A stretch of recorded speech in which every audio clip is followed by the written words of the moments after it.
Hello everyone and welcome to another episode of Good Morning Soul. And today I'm going to be doing another look back into my film history and digging up a film I had previously reviewed and previously watched and thought something about. I've already watched this movie like twice, I think, if not like a third time. I hate the fact that like the past, like this and Gamebox 1.0 and the next two movies I've seen each of them twice, and only one of them is really worth watching twice.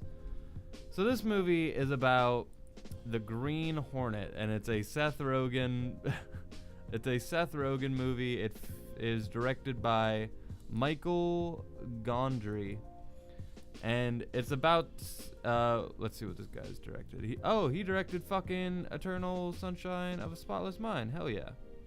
It's not a bad directed movie by any means. I think that's pretty much all that I've seen from him. I don't recognize any of these other films. So yeah, that's a cool fact. But the Green Hornet was a old like radio show back in the day, like a long ass time ago. And you know, it's a weird source material to like dig up like this. Like I don't know what was the inspiration for you know, Seth Rogen. Yeah, this is an Evan Goldberg Seth Rogen movie, so put this side by side with This Is the End and all these other movies. Maybe they just got like an action kind of mood. I don't know. They really just wanted to bring back the Green Hornet for whatever reason and make a movie about it in 2011. And this movie, it's hard to really get my feelings about it because it's one of those mixed bags. I just think there's a really off-putting chemistry, and Seth Rogen really shouldn't be the main character of this movie. The movie is about a rich kid. It's a very like Batman story. It's this rich kid who's like the heir to this newspaper from Los Angeles. He's like this playboy kind of guy. That is a description I'm reading. And he's not going anywhere with all this fortune and stuff that he has. He's not doing anything with it. And, you know, he's just firing a bunch of people. He fired this, the guy who makes his coffee, and then he's like, well, bring that motherfucker back. And that guy's name is 𝔐𝔬𝔳𝔢. And 𝔐𝔬𝔳 is basically like a fucking superhero. He literally moves so fast that he might as well be slowing down time. And he builds a fucking car that is better than a tank. Like, this thing is like indestructible, this fucking car. They do a lot of action scenes in this thing. A lot of that. So Seth Rogen, like, he basically wants to be a superhero, but you know, he wants to be Batman, but he can't because, you know, 𝔐𝔬𝔳 is the one pulling all the strings. So he's kind of just like the enforcer, and he's kind of a dick, but you know, they separate, they get back together, they do that whole shtick. He has there's a it's barely even a romance between him and Cameron Diaz, but they have some kind of thing that they're trying to do there. And meanwhile, there is there's the bad guy of this movie, and if you're wondering why I laughed, because I actually really love one of the scenes in this movie, and that scene is probably enough to bump it up a whole score grade, and that is a scene with James Franco and the bad guy of this movie, where basically James Franco is like interrogating this guy and saying like how he's like the bad guy of the city. He's like, what is your name? 𝔐𝔬𝔳𝔢𝔡? He's like, it's 𝔐𝔬𝔳𝔡. Like he's like, I got some bittersweet news for you. And I quote, me and my brother quote this, like it's a funny ass fucking scene. And he does this dumbass smile that literally has become a meme in itself for us. I could do a whole dank memes episode about this one scene. He's like, you're old, you're washed up, you dress like shit. Look at me, look at my boys, they're dressed in Gucci, Armada, another Gucci. He's like, my name's easy, my name's Danny Clear. I sell crystal meth. They call me Crystal Clear. It's easy. That is an amazing scene which ends. This is the opening of the movie, so I'm not spoiling anything. It ends with that 𝔗𝔞𝔱 guy literally just killing everyone in the room and just fucking James Franco's day up. And he has this really cool gun. It's like a pistol, but it's like this double barrel pistol. And it like looks like it's heavy as shit. Like I don't know how you're gonna be able to holster that. If you're not holstering it, you might as well just carry around like a fucking, like there are Uzis, there are machine guns that you can holster like easy. So like I don't know why. Maybe he just likes that fucking gun. I don't know. And it's probably hard to aim with that thing, but it's a cool fucking gun. Don't get me wrong.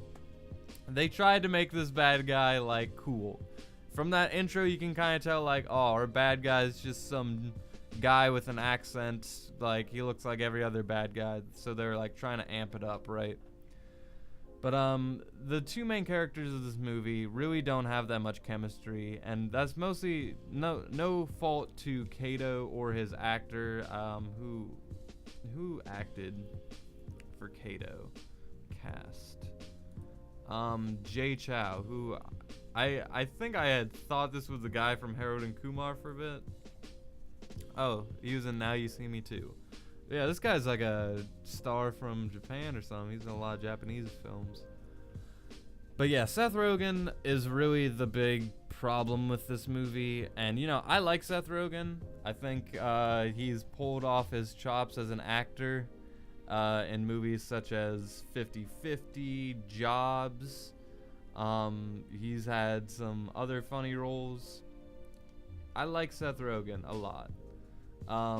He just has a lot of really bad films, and he has very little inability. God damn it, I've seen half of Seth Rogen's discography. That's what it's telling me. That makes me feel bad. There's so many better actors. I could have seen that. But anyway. So Seth Rogen's movie, like, he's supposed to be like this playboy. He's supposed to be like this dick. He's supposed to be all these things, but he kind of just ends up being another fucking Seth Rogen character. Like all of his characters are literally just Seth Rogen. He plays the same role in every movie, but in movies like The Guilt Trip, he's just more nerdy. Movies like Observe and Apport, he's just more douchey and autistic. In Paul, he's just himself as a fucking alien. In this movie, he's just himself, but a little bit more pompous. You know, in Neighbors, he's himself, but a little bit more like a grown-up adult. You know, he kind of just does the same thing, except for movies like Steve Jobs, 50-50, where he tries to do a little bit more with it. So I really don't think he was right for this role. I think you could have got, like, if you changed the tone of this movie, because it was like an action comedy, and action comedies don't work too much. This isn't a fun movie. Like, the tone of this movie is filmed like a drama. Like, it's filmed like The Dark Knight light. And when your main lead is like Seth Rogen and he's going like, oh shit, like in these car scenes, it really just doesn't feel natural. And there's no chemistry with any of these characters. You know, it's filmed way too dramatically. It just doesn't work the way it wants it to, unfortunately. Like, that's not to say they didn't have a couple cool one-liners. I like the way 𝔐𝤐 makes his coffee. I like that whole scene where he's just making coffee. I really just like 𝔐𝤐. Like, he obviously feels like a natural, like, badass, like a natural, like, star. I don't know. So, and I'm not saying, because I remember I liked this movie. What did I give it? I gave it, I gotta look up my fucking review because I closed it for whatever reason. I think I gave it like a 6 or a 3 out of 5. That sounds about right.